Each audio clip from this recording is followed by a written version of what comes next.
ToBRFV is a virus, a living virus. HREZ is a gene, a living plant gene. Living things evolve, they always change. So it makes sense that when the virus evolves, also resistance might be broken down. And we've seen in the past examples of this, also in tomato breeding. So, today's myth: is it true that HREZ will easily be broken by new mutant strains of ToBRFV?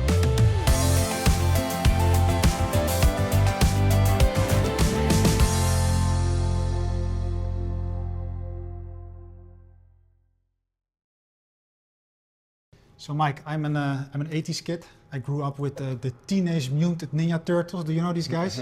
Yeah, for me, Teenage Mutant Ninja, they were like the heroes. Mutants are fun. I guess that's not the perception that maybe growers have about mutants. Can you say a little bit about how mutants are generally perceived by growers? Mutants, especially at our customers, growers, it's always related with resistant breaking mutants. And you can imagine that they don't see it as much as fun as you did in the 80s. But it's, I think, very good to understand that it's natural that a virus tries to overcome resistances. So mutants are natural occurring. So it's not something to be surprised of, let's say it that way. So as soon as you introduce a new resistance in the market, the pathogen, the virus will evolve. That's just evolution, as I suppose. That's always in relation with a certain virus pressure. That's also why we as ENSA always say resistance is a tool, a very important tool, but needs to be combined with hygiene. Mm-hmm. With hygiene, you keep the virus pressure lower. By that, you reduce the chance to getting mutants. Hygiene is the key thing here. Hygiene, yeah. Currently, there are thousands of hectares of HREZ varieties grown all over the world. And we see in the majority, far majority of the cases, that the resistance is holding up very well. But especially when it's combined with hygiene.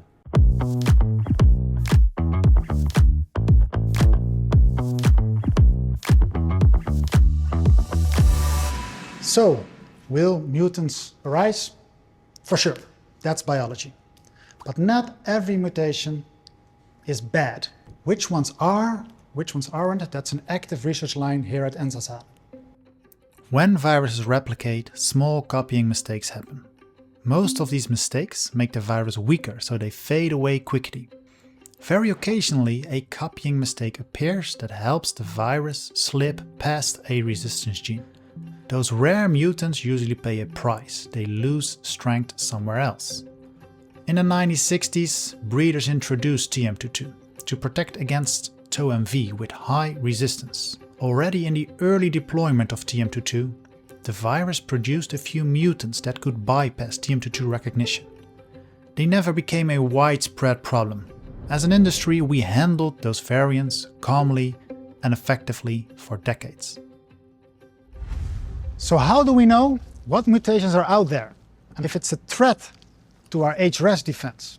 For this, we have an active scouting, a global diagnostic survey.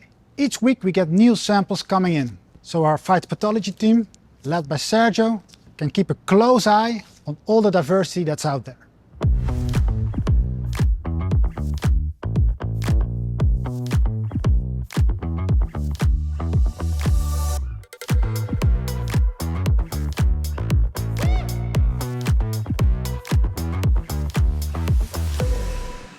Sergio, we're here in one of your natural habitats, the molecular lab.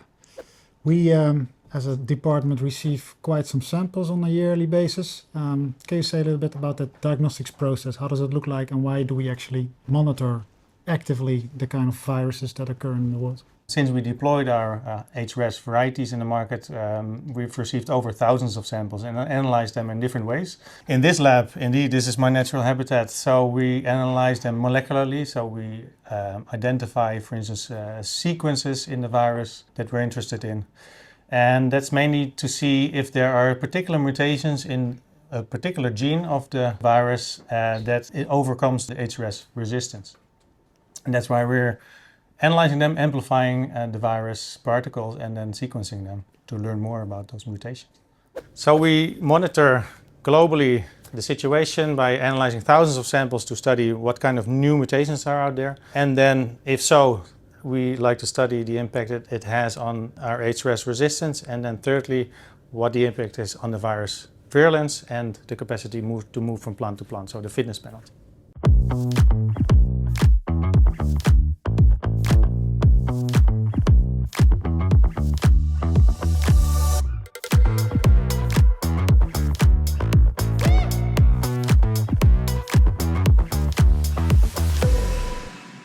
So, the fair conclusion about this myth, that mutants easily break the HREZ resistance.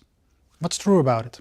I'm going to be honest with you, there are mutants and some of them are breaking. I don't want to downplay the rare cases where growers have to face the challenges of these breaking mutants.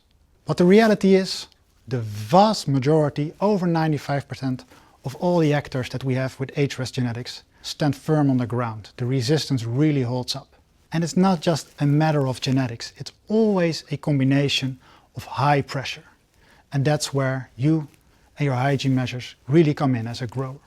With strong genetics and smart cultivation, we can stay ahead of ToBRFV and work towards a long enduring protection for your tomato crop.